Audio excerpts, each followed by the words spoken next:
So tila galawang kriminal na nga po ang ginagawa ngayon ng undefeated former 5 Division champion na si Floyd Mayweather Jr.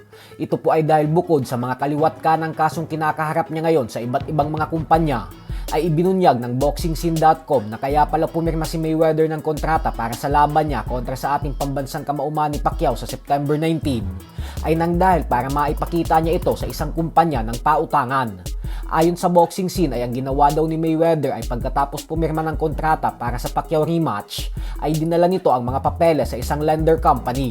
At dito ay sinabi ni Mayweather na ganitong kalaking halaga ang kikitain ko sa paparating na laban namin ni Pacquiao. Kaya patunay ito na makakabayad ako kapag pinautang nyo ako ngayon. Bagay na nagtiwala naman ang nasabing lender company at pinautang si Mayweather. Floyd apparently has taken the contracts that he's had and has gone to a lender and said, look, I'm going to be earning all of this money. Here's the signed contract proving so. And then that the lender has given him some cash up front based on that as well. So he's basically taken these numerous advances on the...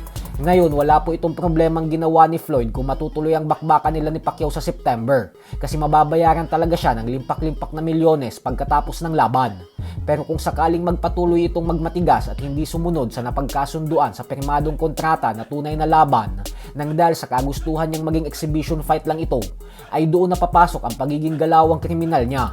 Kasi paano niya mababayaran ang nagtiwalang lender company sa kanya kung mahaharap na naman siya sa mga panibagong kaso na isasampa nila Pacquiao, Netflix at ng iba pang mga partido na sangkot sa mega rematch. Sa madaling salita ay pang-i-scam ang ginawang ito ni Mayweather. Tandaan po natin na hanggang bukas na lang ang deadline para maipasa at mapirmahan ng mga final documents upang ma-finalize ang rematch. Kapag nabigo si Mayweather na gawin ang mga parte niya, ay hindi malabong maghimas rehas ito, lalo pat hindi biro ang mga higanting kumpanya na binabangga niya ngayon. Sa kabilang banda naman mga idol ay mapapasabak nga po sa isang bigating laban ang ating pambato na si undefeated bantamweight prospect Kenneth Louver.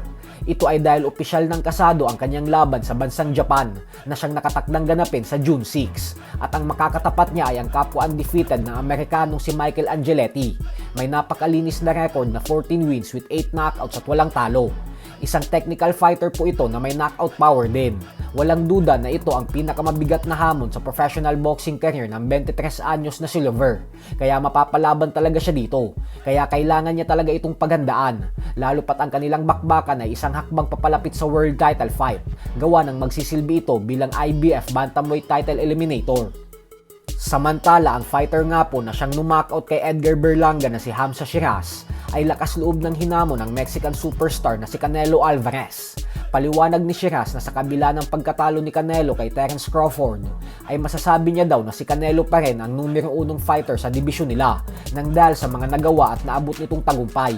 Pero may mga bagitong fighter ng bagong sibul daw ngayon na katulad niya at sa palagay niya umano ay panahon na upang bigyan siya ng oportunidad ni Canelo na magtuos. Nang sa ganun ay mapatunayan niya na siya na ang papalit sa trono ni Canelo bilang number 1 fighter ng super middleweight division. Nakatakda pong magbalik sa ibabaw ng lona si Canelo sa buwan ng Setyembre ngayong taon. So hanggang dito na lang po muna tayo mga idol.